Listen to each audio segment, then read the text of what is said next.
stupidity for me is very stupid and silly, right? Go fully start no matter what. Ngo yalla mo jele ka funde ha yalla ne ye yemi voice through obi jele ya tu nyala mbari yalla no. Just sell it wrong, sell it wrong. What is wrong? Munen dorong. For what? Ninte salta bete na fara munala.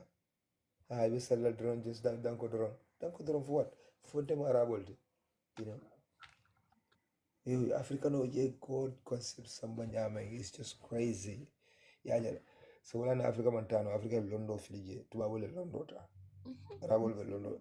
Arabol fana yalla ko be tubawole joy ya kono bari wa pus kanade. Ben Salmana aba pus kanade pour arabol ye technology no sante Saudi aka technology le sambaje kende ke famo. Exactly. Karandi ka wol. The last time ba jibe kan take the documentary jibe la sai. Science and technology abo se mo warandi kan jela kende ke famo. You know, after if I go in the null butter, I could say come castle de Tarasirin Jamor, I will be able to Saudi. Ni mol selta mol janja. Jumo if go for a coming in Nafil in Fenkol Tenti.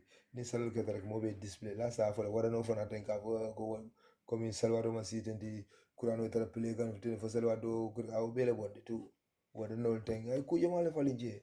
I could Yaninka away because the null Yantakata cut technology la karang. Kat technology la karang. Kat technology la karang. Babu lady la technology la what? Yeah, it will be serious boy. Even Africa tonko nano jibe daoda ikaje be no good egg boy innocent child. You know, iba over lipa kam boy in the name of God. Dindi mere ibara fa dino fa na molge follow la difa you know. Fali kanyam bala ike wala. Ikaje le doko fa siga dindi mere fa ya bute ma kalam ta fa. Dindi mo. Dindi. Ba fala karang. Na fa ya fa waka dindi mere wala tubabu la ikan jibe ka fo beo fo mala ko Sudan na nyi chelo membe ke kantene fo mala America they don't feel any rumors about it fo mala ibala man fa ibolo na nyali Trump di am dala kunu ngam fo kunu ko me di am ta ya nyini ako Saudi la president ka ko ma ko ye kilo bang Sudan ako la sati fo ba fo kana bar sa bin Salman ya fa sai that's the time for I put into more consideration. He's walking on the ground and then he's gonna make sure that children in Bebola jela, you know. Yeah, jela. Ako because near GB what they are doing is they are doing horrible things to each other. But say near Donald Trump balafaso to the kai balafaso to the nyami, right? Sembo ba will tend the military sembo ba will equipment all ba everything, right? Ayaje musona dingo ye kido loy kai be malaka. Within 24 hours for Jani Tilo Boyala, a military fat with their jets and everything when you kill people. If you have a lot of a gal be GB like Barano Jumalabe, Cheloke go, it will be if a gal be GB like Barano Jumalabe, Cheloke go, it will be you Jura was if a pele sort of put in it air con for Makalamda. No, mistake ni milbe faka yeke American citizen o direct. What mole be balon. Ya Tromeo kuma kuma fete. Tromeo mon fete. Kunum fa. Ya arrest warranty da rapid support forces last deputy commander. Ya arrest warranty seta kama sai ha. Ya alo kuma commander ma for right. Alo kuma commander ma fete. Kunum ne arrest warranty ya impose RFS la deputy commander kan iko iba arrest la pour ka asamba ka prosecute human right violation on merkere kilo nyako ka is responsible ko nyim banko ni na jang Hudson River jante de amola base imam la san kinje ba foga Hudson River jang mo jang fante fona jang it's very close to me, you know. Ni da je, you know, yela base jibe yela jorangol jibe yela jetwol jibe yela everything jibe kala no yes ni moli prote system o kamala ni na fake fon kantan ni nam system oti so ni gal ko God bless America ya alone mum blessings if I to lemon create for this country ya jel and they are ready adun dindi ka dun akmo kono pro ay jankano ya jel and that is the main difference, right? America built yemin loya lole fuka pare then inate ko God bless America. Ha, na bill have bare go God bless. Ah, Ha. wala mu multi ila military power ko ko mandila god la exactly. ni America left friend they don't use him ko god dande ika harma de wala use it ya go and they go and pick it ya samana Very good. Yes. Go, janni ha kay if mo they want ko they have fana. if you, Ika fale God ha bless America. Ni pareta ko fa America pare ya for God bless America. very good because mo le mo god nyinti ya je drada mon to la mol be sino la bar ni mo ko yalla na jumala god de ñun yalla na ko god mu spirit la de me na be dwelling every creation fin kono so creation fin e bola use la yena god la fin te ye fulfill meno ke lafta mena god The be power fin of God is in ni ya you. fin ni so wala god la fin ko yam sam Ah, the power of God is inside of you. Abekono, you know. So if you manifest like outside, then you have the godly power, you know. Yeah, then you can have the control of whatever you want to control. So ndola moldung, wolkata karangola ina isia tenko. Yeah, because in bago warre nyame ni state sol mi be siar de nyame after you lual wala renja ko be control and then ye jorangol bondi americano ka beke joram bondo lati joran sifa so alon ko ni joran di dara ye fen di dara joran be tol bul mi yalan ko be wete la joran tinyal fa mam mamma ye fen di tala you demande ngo wala di dara ase buare bul nyawo nyang a demande ngo wala di dara you know yaja so ntol mol nyanta ka mix on nyanyi ndi ngol mi yalan ko be doyare de bi Chinese soli miliki ki dingol janjani dunia kono africano fanga hani nanyi koto ke tamaral fulo mil tamara dende il be africa fail la you know because the africa fail nyadi le inata tuwa wol kono le e opportunity so de jani tuwa wol mingol ta you know instead of londo nyine na africa feed londo ndi wala nande one thing I can say right kemetola chemetol mo jata wula ngol lalti no adon chemetol le multimillion ko africa fan I'm telling you because with all this intimidation kemetol le mo receive with all this harassment or with all this nendurani everything right hani wo kemetol kanana tubabul ka ron nyame tubabu ka ron nyame ika fela moli arabul ke square nyame kana ika fela mole chinese o kana kare men dila tande kana ika be fela mole kemetol dammal le benyel keka ha because mi ga fon ko I'm a pan african nata da fo lebulo mi yala ko ya question maka ni gambe juma like afale habari yala wol maka kilo because maka kila ni ma bota wol ha ni futa dai ka go so Jerusalem ni jira afale habari yala woto because Christ fa da bota wol sai ite Africa mele second hand chemeto to Africa ni da do la ba afale da Africa straight bai kamane ko o ka do fa na le gambe kan sai al na le si gambe you know bari ko ni nada gambe ni nena gambe be siri njembe diam kana mole atul mo kilo le kuda ci kala ko dale na ko rege ngal ka wala yera pour kan ko dai lungo lal bo le trega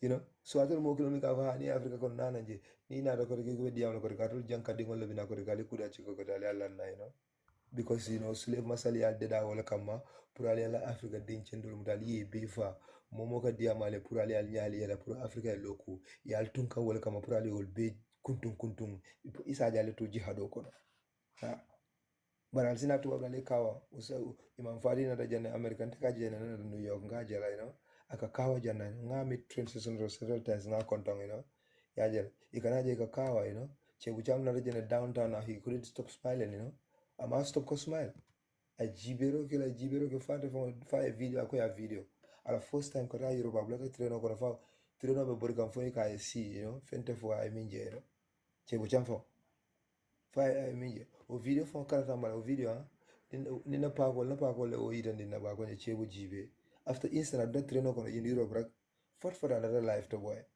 ala mil be gambe ba ko na se o alhamdulillah alhamdulillah baro video ni na ra murano mo Facebook ko maso no nga ni la fu murara maje no bar nga jibe live chebo jam fo man so si la fe ka fa si trainer bitakan he was shocked ikana gambe ya la gor ala tubabul so ala daraman tubabol sita na tabulo kanne iko banjun bara nyanda bricho kelala baringo be bridge sifa nyaade le kelala bar bricho dan dangala fana e bicycle borra nyanda kasara jani mol mi la ko so manda e boro e lafta borola e be sella bricho ke be borra mol fana la dan dangala dala hani de bar modul fana sna jamini ala be lafa kana talo da bricho bala askene be ndamala la be jolonal so sa mene be kala be jalola kala bricho ko do bande me ne wala kala jana tendi so be sina tamana fana tabonde la ngam dol fana tabonde mol mil fana kata bari wotumo ferio naka mo rotendi maybe mari comme $500 solo jo but sa ni moto be kundula be jele jola sa be $550 abolo jola because sala silo tari atala so ni mo na da banjun bara hanata watuma ataka ferio aka 500 jo hani ka ko 600 fatfata pour tembe hani ko 1500 is gonna pay it on time because ala silo be tari ari no to awol ka nyimbe ke la tableau kan si ya kacha nicely yena draft da ni parra ya propose na ya be bondi ya tandi mol ina ya doku ndolla mol dame kutubun kono na parliament fawdo ha dame yalan ko kutubun to tabiro ka kenan dame pour ina mol saf tayi tarawodo sonko african la parliament fam dum sonko da foma gambia stadium mo man gambia stadium mo maintenance namato disable la sirang han kilima kiji look at that because he fabring tafla mo fongol na inspection wala fo ko every international stadium ko disable la part nyanta taraja to la disable la part le ko ate ja ko ni man standard han sa standard wala na pulo buka keno je because yala yobonna min dole yobonna qur'an la kono fo malo qur'an ayo jira kila kan ya qur'an ayo jira kila kan a read fa preta bira read after bakito na bakito ka ko war kila bar ndem bakito ndede ngeno la fat aado fana na de jina a de jina ko anim bakito aba qur'an ko bulo ala ni de bakito ala ayo jidina na luwa fa luwa la mobe kan luwa la mobe kan ha ay non ko dole ala ma ngende ala di nko soirée ni mo no may ka kel ko mo ñule arabo le no wala ne gemira ko arabo yo le no may ma de kanyina so ala kaflong ala bir kafna da ala ay do jindina ay do jinna because bira ay jinna luwa min landi sate be kan tuwa bakito na raka ko barinte de nyikelo ndem bakito de after I do not regina ko anim bakitol but then kura na sama ne wala ni ya de ha ya na ite ka tale out of context ya ne tema ikato sifal fa yam reto le nyuko lo mon life abu kura no kono bakito ni fa to bodo kono beje ala ni na bakitol an ka ala ni na bakitol ayera bakito ka ko de do keno la okay nder bakit ndede ni nala nata aeroji na ko anim bakit ako formula bakit da formula except for those who are disabled but sign to abru jibe ni ka boso de da boso ka boso de da ka ko boso kono cycle tiol fon betuna boso kono sai wol so bela cycle landa men dole ikaje ni dunda boso kono tenti boso la front o ma fon la space back atreje mol ka sida ka space back rije we bay ika new keje asina fo bay school lulu o woro mi yana ko so be sakino je ado la force roma fon ika keje priority seat for elderly so elderly way mu nak fudi kono mato disabled ani maybe dindingol mu lol tenti so ni na rese sino je you can give that shift ani mil koto ba batete mil koto exactly elderly because priority mo so ba jala ni hani se sino je ni na rese si je mote bayla bari ni moje mi ala ta ko rek yenta wulla ne sira jif dia ni moje bakito fana dana rek ado ila bosul fana especially in New York or I don't know a lot of places but I'm so in the system of bakery ila bosul nana da ko nana da lota ko rek aka ngunu mala naki banko bala duma yo beke nilen bosses boso men kanyo duma because munem modol be je wol ke banda te si wol wuli no la sando pour ka dum boso kono so dolbe je wol fana ni la miliyana ngani pusu so kana e boso kala da so mi ala ga jindi na fana de pusu se kana jay kam wala na mol tuwa bu mol baro finda jay kam e ka pusu se jala ba fon pus kani o bori ba na o nyama rek tawa du boso kono no straight up ay da boso kono ay da fura la dengira da na fura boso na la ndame la ka fon clip da me si ron bala fon clip je kakrak ala pusu so ka lo le kan boso na ka self belt tuwawol kasi because mune hakilo le ka dunia samba ikasile nyimbe mira ni muski wari una ro oche bari una rabe dunno la nyade da ta so wul no la bankor okay boso be nyola do maro e boso de da minga nyoy basul dil do okay be de basul de najan ya siamun ngani men fon foten ka fuko mbala nyanta fala namatol yenne mbala nyanta fala murun to del nyim bala fa fo nyanta nyina landira hanima dinga I create nyame we have to accept it in that way kay tan dina ko imanka bala fa moti inte da data nyame ha inte be wala nyama nyanta accept lo nyama la by force ha inte ko na right le mumbe nyame aliya put into consideration kaje ko nte tubabol fanka operate wala nyama de bika bala fa de bala fa ka fogo nyanta bala fa la nyine for what because haraba dingo de wala fa la yimune fumbe be keke no kilintire no nyim bala fa ha alanga bala fa namdo wala alanga sadadi ne sadadan lalla ibe bala fa la yimune la tuwa rujo wala ne ka modi je mol men ko down syndrome ko tale kaje ka do ko fon dir ni ndo la sa ni mo ka tala ko ni jamana akonye every company ka space o soto le melu ka be kala kilindi wala fula mi alan ko disable la place wala ko ko ni company balo ko ni ko disable la place ko tala jere Jay nyama my more reject because of is a disabled person. It's a big problem. Look at that. Nyama ma I try. But ntoli alinga bala fa na matoli alinga bala fa finkin loli ibe bala fa la munela.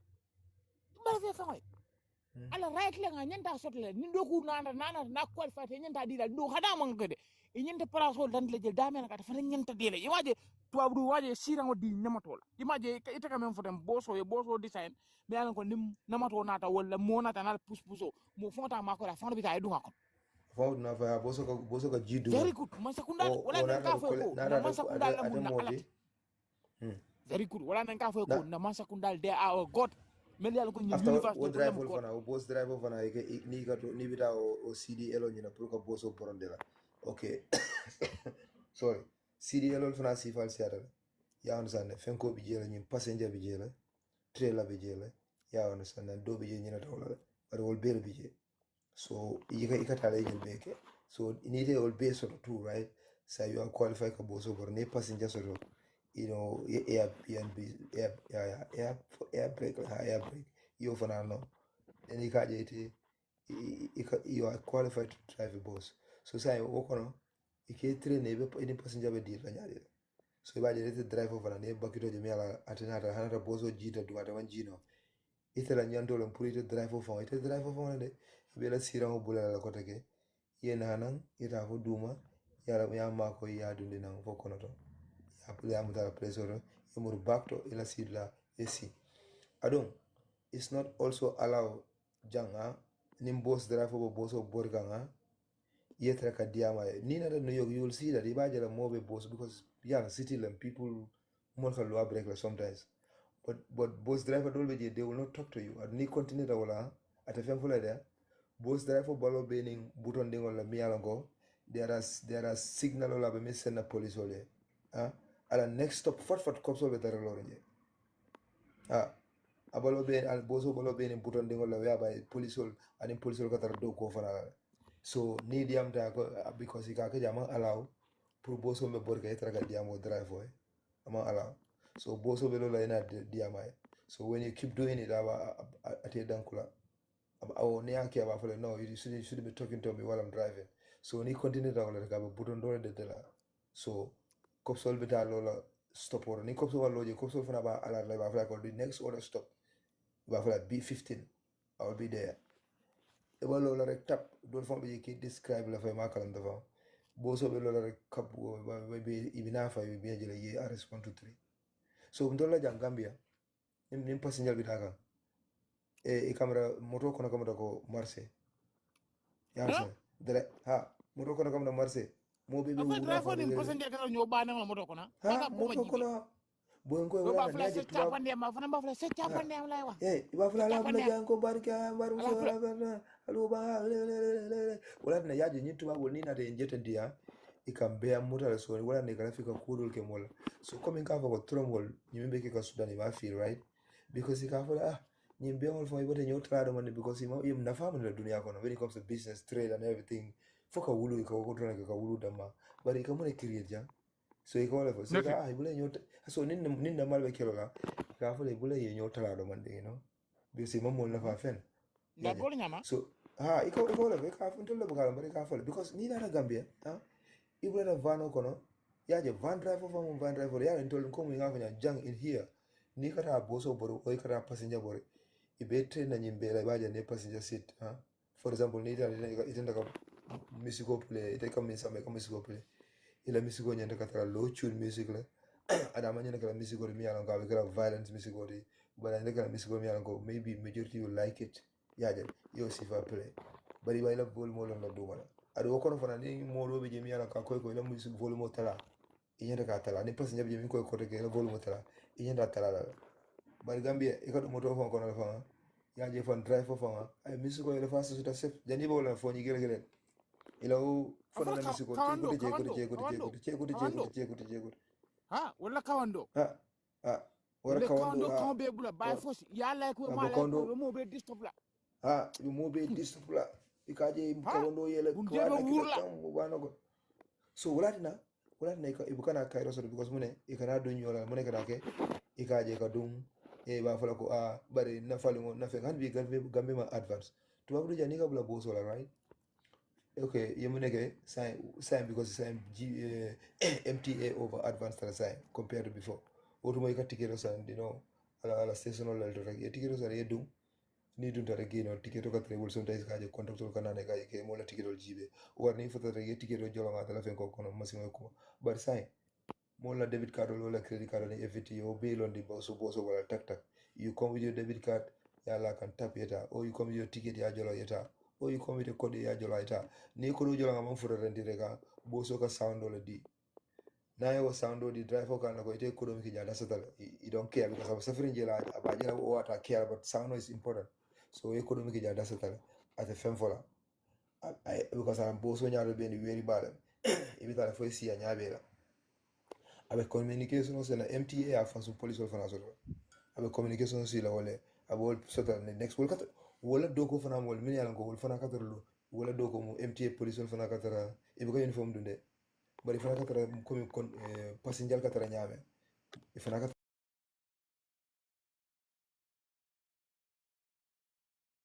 ni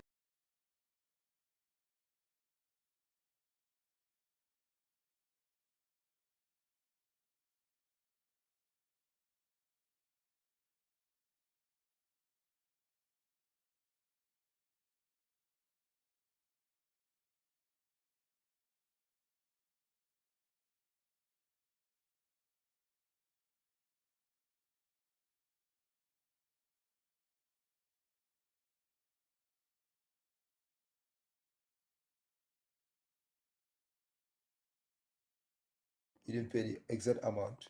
What is your name? What's your ID? Go, I don't have an ID card, So what's your address? No address or deal, Yeah. So ikaje je ni suntol Gambia. Ikabula moto fa kona falun fo mandara siri wara. Yebula moto kona ko di janni janda ma fara don ndi kamata mo 200 bon yadi drive fola.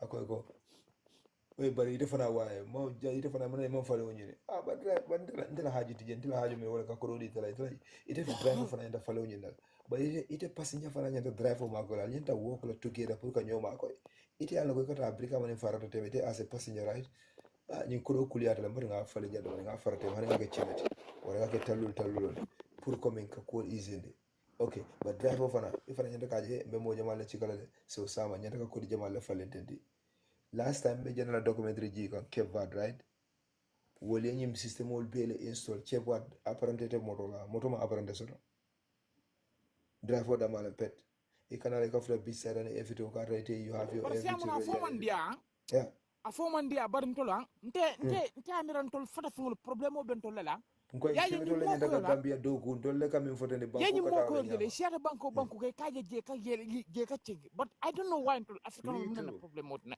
ntol fata ful mo lu ala no ma lu kami men africa banko mi lan ko balaw fon photo ko ta demanding ikeji to lel ka start ka develop ka tambin to design e ka lu ala folo ke vati be wala ke vati yono ni ak mon say ni kay atul blakol di sen ke vat fon ka fon den ni bak brazil lel but ike fan nakindi wolle la bak dina afrika imagine say ni brazil de visa fon ke vat din do ka bo school fon ta ijama ka flight le kata brazil kata li fo le boy soir ne ke vade kam europe amanke ko afrika fa yeah and I will prove boy je be ni everything be cool boy everything is nice na be cool boy bena documentary jibe kan mano min tade jate atabota afrika malo min to fabra ghana fabra min tade documentary de daga ako ke gwar jay nyaabu ka dia fa ye moto min komin community kuma nal na nga pousser comme ako bari Africa country dollar ndi ako ko jele ka motol je ba pousser la you know abi mol kuma nal na nga pousser de ako jay bu ko je you don't see that here holy et anything wara mol je nyo saba moto kan because of paso ako te jang no bari Gambia taje ka mo jele fala moto fa pata silo fa kam pa ma be lori je modul ka jenke nyoy won ko ke senior mol ni ko boje do la mol ka ma be ngol Siamon sorry de me kundude bari yajele hani go tubabu du jammen fay ka jammen fotendi ne nyo sabaje boso kono wala tereno kono alon ko mo fi wala dunta jabe teren sunya la ya muta lafta kala kanjati ha wala o mi daji ko tila jamde teren sunya Siamon Gambia no ka teren ko e ko ngabo la teren sunya kabirin jaman fa Sicilia ja ha ngakku mol fo ndo mun defala on bole ya ne ko wade hani mato fo mun defala on bole ya ay tereno sunya kabirin jaman fa Sicilia jan chok fokatane ko do jan chok ha ngakku aman tiketo jo ay 2 days like siloka bari ani jam fango Siamon ye itata tubabo la tereno kono walla la bosol kono na li tarño sabala dora la ron ko mo fi ndol be teren sunya la ya tere mamuda ja ko ha na fen ko la jolonta walla nyilata nakal pe la ni yake ño sabati ji ika teren sunya ni barete ka ke keloti ha ika ke tubabo le keloti so wala ne mon ka jutumol wala ne ka jutumol let us give you a figure ba fay mala ko ajibe tubabo ni ta dafa tubabo be livre ndame be livre je ka sile la bakale tubabo na loi maintenant akasilela tubabo na yeje fana bugo be bol fana akasilela ya fana tubabo na yeje ka challenge ka course fana akasilela na yeje fana kuma fo fana be kuma fo ya be nyo be koli daga aka oversila ka lo ko nyi mfuta le level do nyala ko to lo nda mo silo ma ba wala ne bukala fe mo fi ngolo nyala ko modo la mil be ko to be dalo who is the one who implemented hatred but it all to abo be one thing for lua maybe say ya lua to bunya but it only ya lua ko bunya ado it's good to hear ya la lua bunya ni mol me ya la lua bunya to nyanda ke fon lua ya la lua bunya Gambia says that Allah strengthened Gambia with enmity and hatred between one to another. another. University of the Gambia je So when a Muslim he speak about hatred, can you blame the Christians if the Christians have any? It's your faith he's seeking God who did that. Are you against hate or you support hate? If you're against hate, that means you're against Allah. University student recently. This why it's recently ya no mu jompo bosu fo ni futata school of ngoto ni futata school of ngoto sira ngol ko mi albe sila min kono class to ten kan ñu fufule ha comme ñi sira ngoten Gambia college mo katale ñu sira ngol from one class kata pour ka class do eta tara sir je do je class o ñi ka faale fo mo le sira ngota la londi banta wala lo palantero bar ni na ikatale ya ñi fo le be sira because sira ngol man tara permanent ma london sign ye university min ka faraba o be ñaadi le bar university min ka faraba mamme mo rolo ta dinno su sin kan ja singo bete ya mo mamme fa hana man tamit tout mo ko a video be mbul janga video university men faraba wala fa be woska boy ngoy ko mu ikaranna dole ka boy de ko wur ko mo ni mo tolo be seka wa we have a place ni be ko hatred ko boy do mo di anga jaka with the Jews wo be ko ba londi ñu non la jila ay be ka ñepp ñoko na purum param boy ko ko Gambia la jila ey nyaje kanyo kukura yango ando ko ko mo kanyo taki boy don't see fa be si ko la renga du sim for full te mo straight and now he's making a video to explain why you are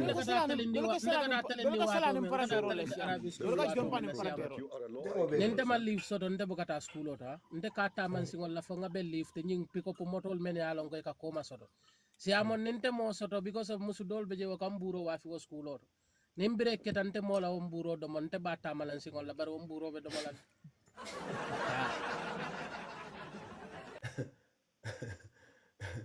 taiga abara fa warra because nya jibe right ndol system onye government ka create le society ka create le so ikaje go nobody is there ka situation onye ta ka change Gambia buka change because na ka change sai ni la ni university for jibe it doesn't even look like a university. Because follow. Blame Alanko, Karamalaka Kije, what it should be a very nice, friendly atmosphere. When you're Kataraja for number one. Monyan Taka relax, peace of mind. Bahamal did that nicely, didn't even from Fonita University, if I say in a fender for Dulala, yeah, comfortable. Londo can you tender? Well, I'm going This is Chipet Londi software Tiba again, is muted and Ikatasi Congodandangol or a Satelia Banta. If you can stay in New York, will Damian go every now and then, you know, we, because when okay, brain the video and start focus, again? no, for focus right now.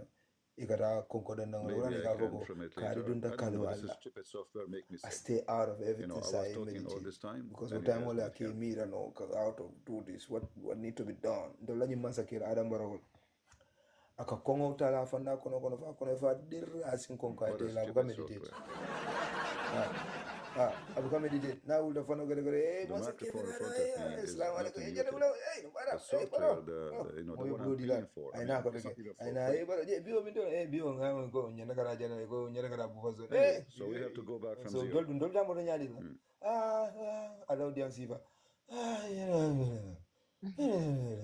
We heard this. Let us play his video again. Shalom, everybody. Peace for those who love peace and no peace for the wicked. I meditate. Adama, a man need a musola, a man need a bodyguard, a man need a security, a man need nobody. So-called presidential advisors. By himself. I see I Mira. I am the president of the Gambia. Let us see what he's saying about Israel. What need to be done on Munemanke? Mommy nga mwara interview recently ako do bijena de wulta ta kanyina le fatel impressor ode yalla ko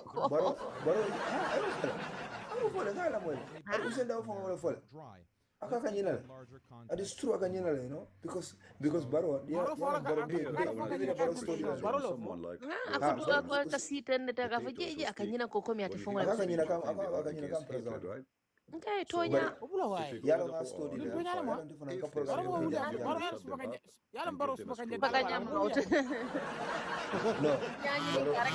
Showing them that if there is any hatred against us, Christians or those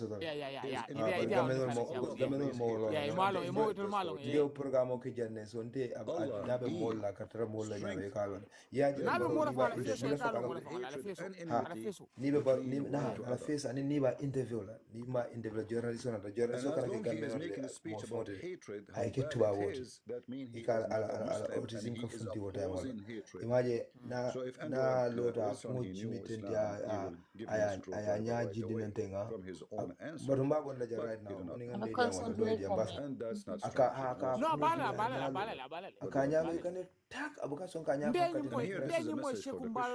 in 2016 Panderbala radio. You see those dummy who goes Catholic and Protestant and Orthodox, you are the fruits of the devil.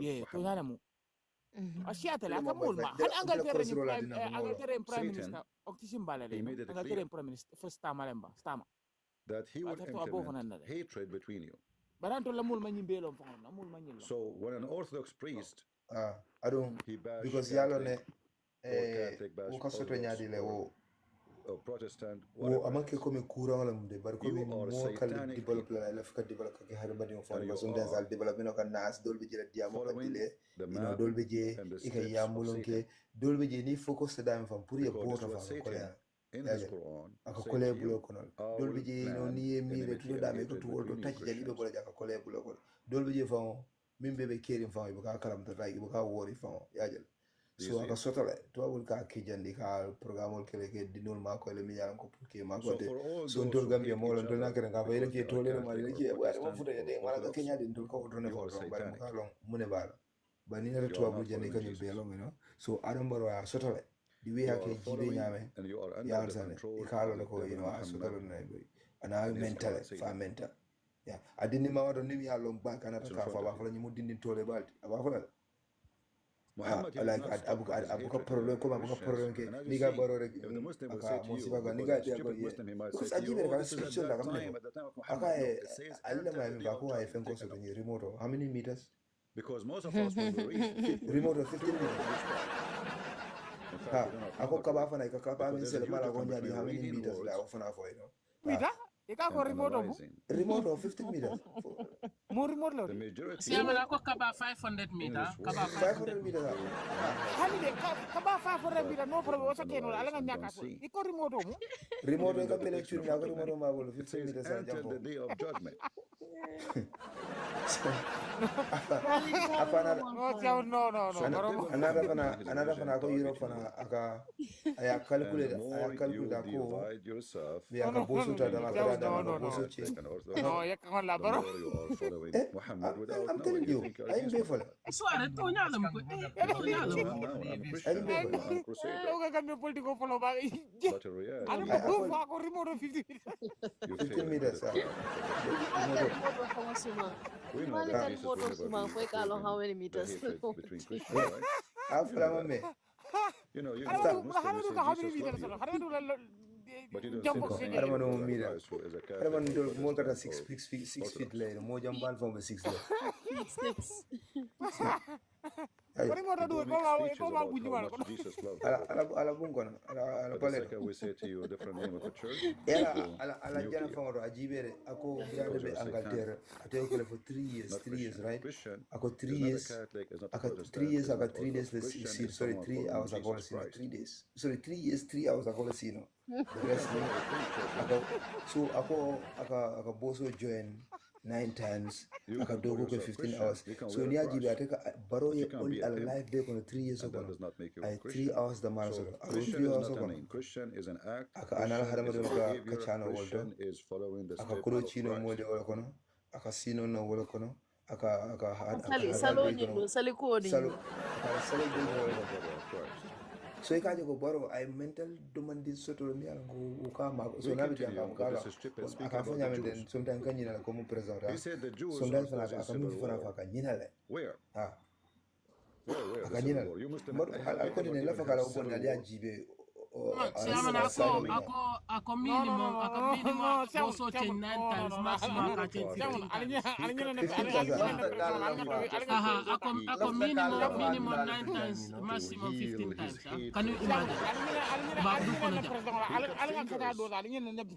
He even brought nails in No, the no, eyes but of illa the fakal la enemies. fadula to ala remote He tortured 15 them. meter yala kam He ne is the clarify devil. je that In means chapter coming like 5, verse number yel 64, remote so tele o nyimbera your bungo kono satanic setano Muhammad said distance the of same, 15 meter that so then Allah it's will a place remote when you hatred connect no among tele o the nyina Jews kama it's a program and ya the day understand of judgment. Okay. akola bodu fa mbadi kanake arabay so la kuoti de ni ka be safari interne ko hani yale te ba fa ba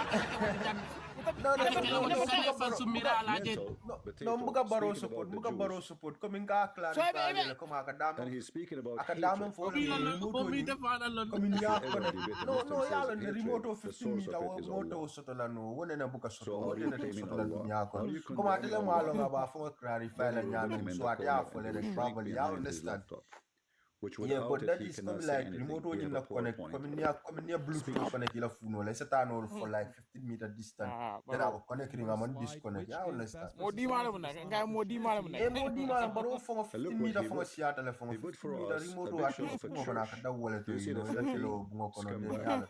Well, ni 50 de la So if bunda Islam that. is Well, better from for a society, you go and he was 15 talking meter about the news. Israeli, right? Gambia no la feyale buka James si ante Andrew lafta Nelson moy noticed. remote da ay Hold AI on. use ay This remote is de the da mi land you ano ko occupy. 15 You stole. 15 meters. It's a theft. Ali ya post You moli. took our churches. Ini You bangku turned dole them wal to ba their kele mosque, and you are talking about the Baro Jews. harje malam na, harje ma malam na. Do you see it? Abe buka kala muta fonyo ka fe da men. Ya mire nyawo ya. You see, Baro if you ka are a wulle rek debater, ka you have fo to be as sharp. bismillah. Imang Godo nga yu kan defana ne president Musa Veni boy. Aka You fe ne have Wala sigala when boy he jam. federo says ka ba something, he ko boy presents nye bulo something, lipa. you have to be Ko bara watching carefully. But those are not debaters. Kama This ko would make me dindingol, upset kama actually. ko dindingol All a those whole who the Muslims continent are kama ko debating, none of Boy them mu are ngi debaters. jugane na They president don't have the aggressive skills, tay de. they don't have the Boy knowledge, ngi and ka they be don't fenne see. sikar so jaro na ka bulo duwa ko boy nye bulo lipa. Ko bari this man is wicked ha. Kamera fo nyaat lo When he de ka showed modi you ni this, to ko ni be ma and body. he's talking about better Kamera fe da bal society. fala ja. Is Turkey now a better society? Turkey does not even exist. No. African But let us president say are with reality now, funny. there's a But country what you that's called said about Turkey. Barrow is true. Nte Turkey from is even the land early on. of Yala nte hookers, fana autistic, but prostitution, autism scams, spectrum le bala. kidney. anduna e mutamanke ka kibula spectrum leng dolbi ja ka swing ten dolbi ja swing ten bari physical tics ka tarajele baro ka jala fana be sirin tanga bulu asingo sometimes hani ka facial expression ka kolyale like na lafta ka smile ka fa lafta muila le den comme aka jasa bulu bake bari ngamra wo fana is the same reason why abuka ko muta nyamen komentol nga muta nyamen and sometimes it comes off as momi alanko amakala muta be caring aman care and which is true because baro wan kala muta be caring ha comme in general ni anu ngamanke gamben jamala kala muta be caring so bari aka call for the dal that doesn't add up at all World War I, I think. Yeah, almost they took it back. But the German, as you hotep self-respect is a diam no sultan last time is the one who gave the canon for the Ottoman to occupy the land. You know, take a bowl, sensitized, kind of. I don't know what's wrong with the German. There's something very wrong about them. They are the ones who's arming Turkey to their teeth. Facial expression again. Facial expression. And the funny. So the president was wrote in German. No, you are very right. You know, democratic. Very Christian. They're very Christian. All right. But we will take it back. Blink back. And if you don't believe me, Spectrum check all out Jerusalem. I don't form individual from the day they are discovered the Jews after another father do not to from it's not because why interview can attend the world in there. Because the Romans After another fall taka so we can you go can cover tell koto 1,000 zaya. years.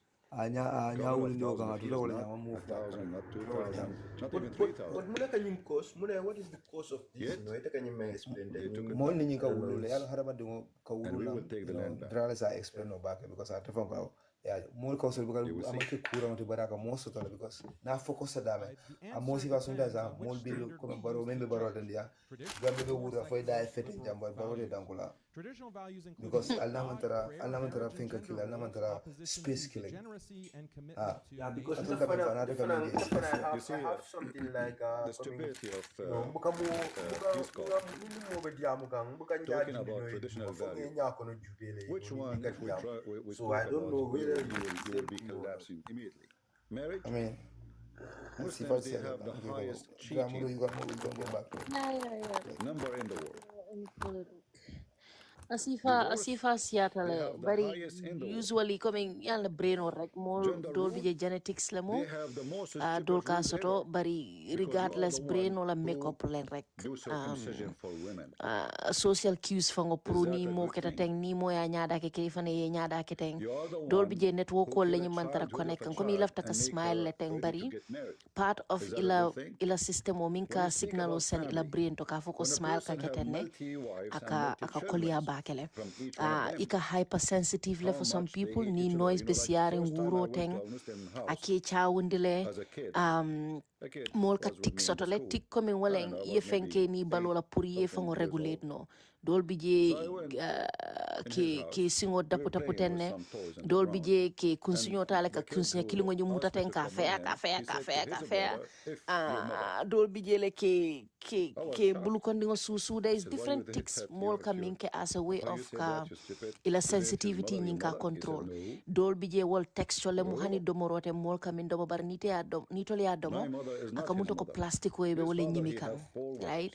so different sensitivity le mu ika And information then o I learned process how the nyamen mothers, they akela teach their karanya kids fongo affect to le hate because the other it kids tolka who they are information o not ta the nyamen kids anin from the dindin same dola women. manke kilinti dol bije maybe ni lote kan And ko how much the a women, b they b fight c each other every day. ya wuri kan In iba fact, we pikla have le an bari example dindi in dol the bije ni Quran abc nyinta how yake denki Muhammad, loti he wala had a yake big in a link failure form in his family. wala What ya is for in a stupid he different speak way iba about family? process no la wala nyama dol Do you fanam even bije Muslims ika have leta family? fongo minje inyabe minke kan anibe min safika imanke kilinti ise dinni wo no ma nyaawo nya ibe fo itandigala nata ya draw abe upside down lale because aba jekan wala nyama right so dunia jeri nya doron ne mo mol ka ko process nyamen do bije kudo lon dolti do bije ni moje fanga e jibe ten hani sinya clean 1 second e kalon ne directly abe min fokang. But autistic people often not so much ibuka social cue soul pick ha ite se dunno bunko nale ya lon ko he jande ni mol be kam faare ne de jande ni mol be sunuri ne de ten ha very often momi yo autism soto ibuka o read no back. It has to be very obvious. For example ko nyini fa okay I register. You know, all these things in Tolka Minta for granted. You know, you can read the room. Ni tambita molje, ni molje la tayalon ko okay, ninjelo de bentele jele kang wala ninjelo. Ibe jele kam fenna la woku wolbe ka bonyoto aka kolya. Bari wala fanan ka tinna do biye trasiri yamre be nyaka sikanne. Ikala fika isolate back because sound kake problem moti and a lot of other different issues. Bari yan tolla mol again. Meta nying konole Gambia people have all sorts of diagnoses because hadama dingol leti fengo femmimbe hadama ding kunda dota bentol fanan konole ya bara faham balia aning so harbe damen fon fokanung aning siamon ka fu ko anata bakito introduce badin ko le fo mole because nyanta ke mira damen wala jannin dinol nyimbe nan tolla mol meta jang for millions of years bakitol be konole finki dawol be konole if Prophet Muhammad mo was mil man alive, diamo no he bo can fix konole all the mo problems nel in bo the kono whole absi world. fa He be keep ba drinking konole coffee in the ha morning.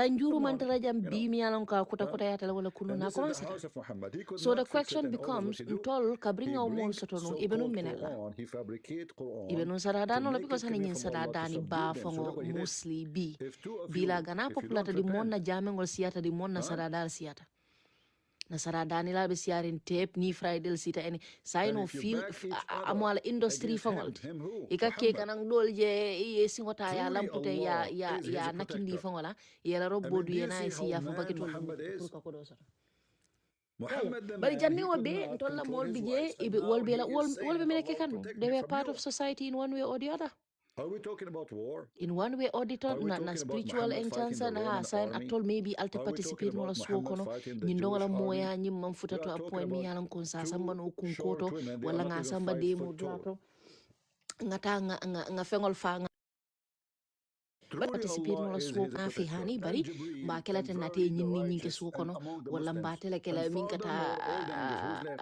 the minka whole universe dinkilola is busy to fight minka to defend fengol Muhammad lese from two wives. any other skill ba mari dundin wala min kono So do you see the andum failure be nyo of Muhammad kanjele himself could not control his family? yajale bari nyin And dino then le this nata donkey, he ala says to kilingo you, mi en tolbe the da family value. kendama anin kendama ni Since kenda really baliya Muslims tole have ni mo family value, ndolle ngam since you mimbe do mut'ah, categorize pour que mol differentiate since you rent women bari for ala ko ton sex, tolbe mo kilinati since you do bari ni breastfeeding natani for qur'ano adult, kono alama wo since you mol have jibe o 6 nyama children, aye tale aye designate comme mol mi yalon ko that nin is to a lafta family kanna value. sadal bundu kanna junubolu take kafari mbatala mbadi la nyi modo la andati le We know wala what is behind the curtain, you idiot. minati namba dila wala na tara ale wol jele ko muy wol min This is why those Abdul will not na debate me. They man will na debate sada din everybody. fa wala You will see Upper upper-state Crawford, David, ngalo they are busy. siata They debate after debate. I mean, the Muslims are lined up to debate them. But nobody comes to me. I have here, my account is empty of yeah, we have a Muslim value, you know. We have a Muslim value in Muslim countries. Shall I show you some? Shall I? barla You fo see, those Western, they know professor nothing about hotte your protect society. I'm born there, you idiot. you know wala nata I group of people Which country designate you wo want? nyama la njuru Morocco, tolle mu baki tolle where mu whatever it prostitution is is #1 business? ya jale ka modo ka fo modo ko na lafta kala sara Iraq, bondi alta nyin group doto it's the same thing which country ko you be nga fo want? nyamen even slavery Abdul. nyinto na man na ka fo ko ha This al is jon ya nyim Imarat, bondi ha brother. bari ila Muslim jongo teng ni be value. fengo ki kan teng ni lafta junu bo bondi Yeah, la jongo teng teng okay. teng by This fact is of other Muslim admitting ko value. there is even a process in wol bo kila nyamen Okay. it means ye wala position o They admit le bring ye your jong women in ya the la middle, and if they jong could not, nying they ala bring jong the ya boy. ya admit He le ala dressed like a position o woman. nyi ala is okay with that Okay. Muslim same value. thing you know Okay. ka fo This muslim is wol a mi yalan Muslim koy bala gay. jato be kende But yaring or Muslim whatever value. altana le je ko bondi na le nyinke ali You adi see the molla ali Muslim ba society, nyin brother? deysan be Yeah. bota wala kono This is the Muslim value, ngi brother. tangi useless indi but again Praise si be amon to be Allah. fokan the rest of the world have time Shake it, shake it. ala useless in it. But again, Is you it see, a I want woman to or it's a the guy? rest I'm of the not world sure. have time. Stay mobile no. Muslim women Ima value. move no. Your life is over. You say those things to Niman those lucky. stupid Abdul who do not know. I mean, Stay mobile no. this is the Muslim Ima value. move no. Praise Your be to life is Allah. over. Niman Yeah. lucky. This is your Muslim value. Fata kata loktano to ibulol be katiri yeta ye banda je funtota ya city ibulola ya city kumoto ya rawni kumoto ya fuwe ha because imam brace soto a lot of Allah there. Mol be takin na anyhow banko kam presidential moto be tambela nyimbe tambela raidal be nyo katin na andum tolma infrastructure soto be mol jarala minna and number 2 ni mol tata foi bakitata a useless tantola society konole because dalmo society le miyan ko hani mo miyan ko simfulo bela bulufula bela man walla use no ngela nafa soto ma foi mo miyan ko tata la ngibalol katin Baba faring wa banko ka every time samawati ho samawati ni natam benta nyokan na traffic holu kan ni politic wato sita ni football season sita any season smash Allah what they are why doing here why into this is in Saudi Arabia all right I'm trying not to search for something horrible, I'm searching for something acceptable to show. This is Turkey, brother. This is Turkey.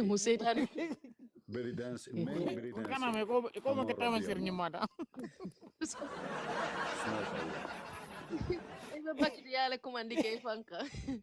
Iko tama seri nyimanda. Ya bonde mbuli masonga. Iko nta yusla. Yeah. Yusla. Tama seri nyimanda. Ya bonde mbuli masonga. Iko nta yusla. Until now we showed you nothing actually. We are in the safe mood. Otherwise things can get horrible. Mental kuole ngalo foi camera physical kuole gambia bi sita no ye equipment ol be sang dunia be kono yana fe yalla ndi ye borol be sang yana fe yalla ndi ye moto nyimal be sang yana fe yalla ba be burukalale ha and the men all the men are looking because at hakilo mom pare follow this is the Muslim family value brother all right mentally and may Allah ask you mampare yeah, you see, she is in the top of the other woman, and she is shaking as if she's having sex with her. If I play the video, for sure, I know they will do that. They will sleep in the top of each other doing sexual positions. And if all of them, they are sheikhs, and this is Islamic countries.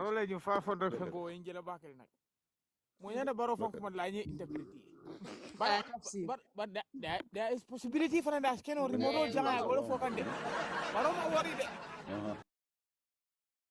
brother, but there is possibility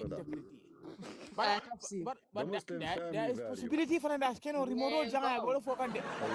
remote big screen TV. Yeah, you say those stupid things to those dummies who do not know you. Muslim women value, Muslim family value. I mean, have you ever even heard somebody dance like this? You have to be a pervert. What is this? No, dira inya balal be men foka. DJ suso bona ye bantara karamora abe ke DJ ati gambe iwe sagaro fude no. Suara abeke alumbar suari yantu. Yeah, Muslim family value. Telke ba malamu. Ya jele na sungutu muto dante na ta fo nyenko. And trust me, I show you nothing. So when this donkey speaks about value, Arabu karamun neto. So ni dindil melbe je. And look, he have a PowerPoint. Ustasole tol ka karanno tabukano. Dani Igerelipa. So wal kantel karandi adi kala pifalan. Believe in God. This is the value. They believe in God. Which God? Well, there's people they believe in Satan. That make them better. Prayer. They pray. You pray and then you do all the things you do. All the highness things you do. You pray to Satan. Let us skip a little bit. Find something. So abe gole alal de pour ka kara ka famule yaajal so wala kata problème Ya on siat. Let us go wala kata where things problème get hot. image ni na ta janjibe misal kama